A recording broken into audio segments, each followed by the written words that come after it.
I have a very quick chat now with Victor Baatweng, who's the business editor of the Sunday Standard in Botswana.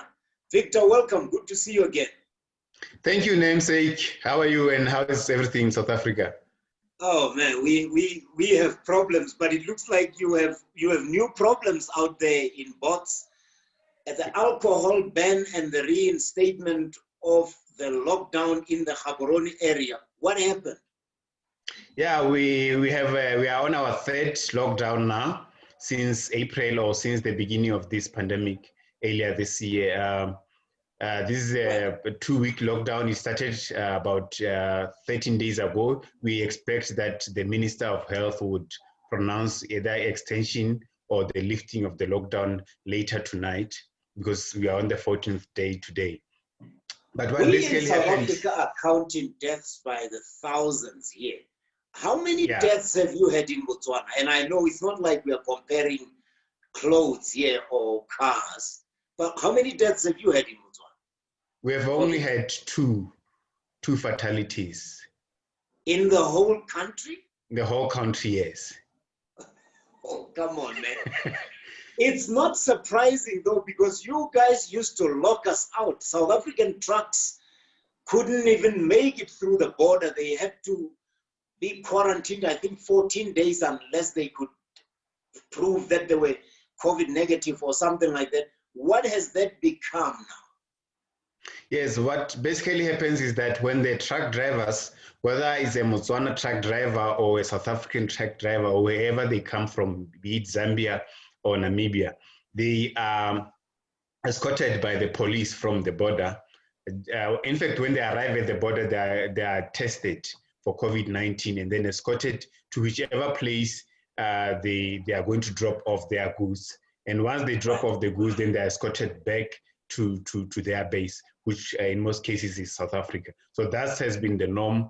It's still the norm even now. But we have actually realized that we have many cases here. As we speak, Botswana stands at about 1066 cases, total cases. That's just over 1,000.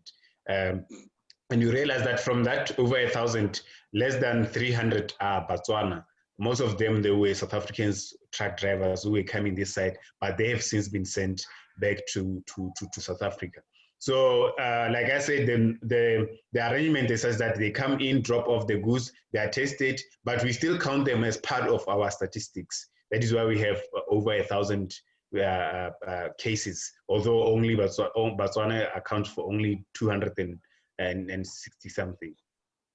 Botswana is just such a lawful country. It irritates me. You have 2 deaths and you are doing all these enforcements.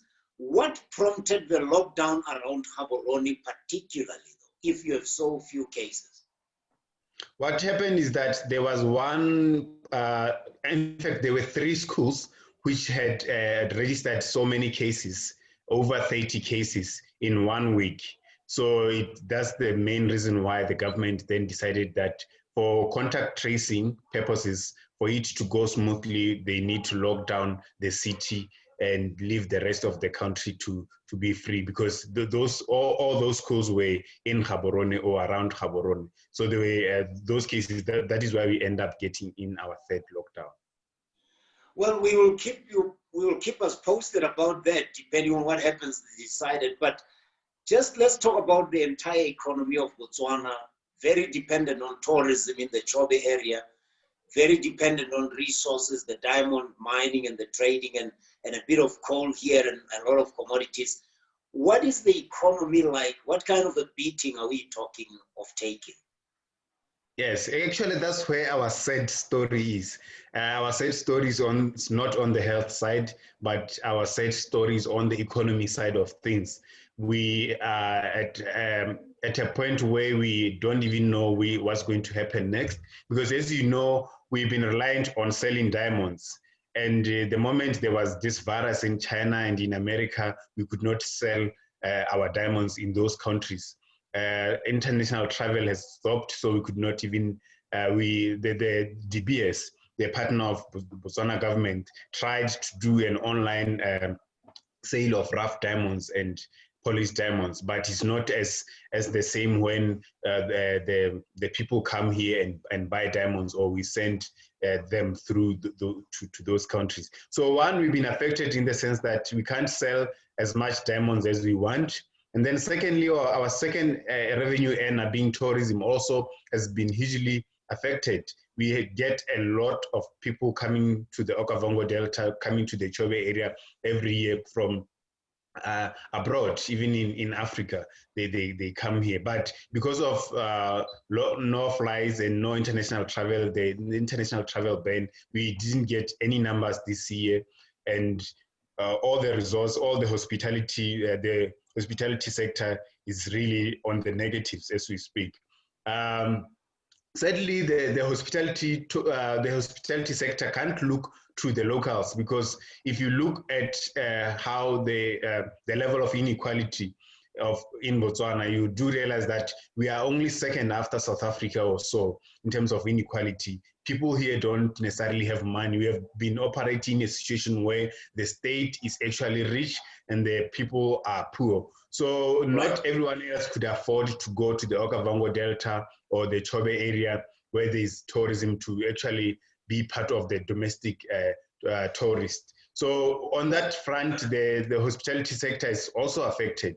So we now look at a situation where our only way out could be maybe look at maybe the import bill. For instance, we import 90% of our stuff from South Africa, our household consumables from South Africa. So that's the only room that we have now. But remember, it's not something that you could do within a day or two. You still need to build capacity on that. Finally, Victor, if you just look at the new government of President Masisi and how it has done, in 1 minute, what's your prognosis? My assessment from where I stand is that with all the difficulties, he might be headed in the right direction. Am I being too optimistic, too kind to him? I think the arrival of COVID actually changed a lot of things. We had thought, everyone else in this country had thought we are going the right direction, but a lot of things have changed.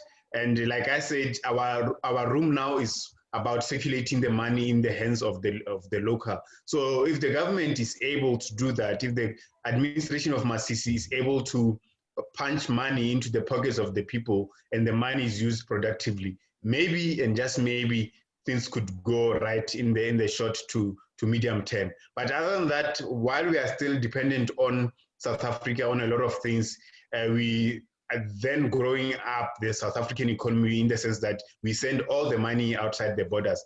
Mind you, even some of the retail franchises that operate here, most of them, they are South African, so they take the profits back to the home country, and we don't necessarily have as many indigenous retail stores or wholesale stores that are operating here. So it's something that I mentioned earlier on, that we still need to build capacity in that regard, so that going forward, maybe we could find a way of sustaining ourselves. All right, Victor Baatweng, business editor for Sunday Standard in Botswana. Thank you very much. Thank you, Vic.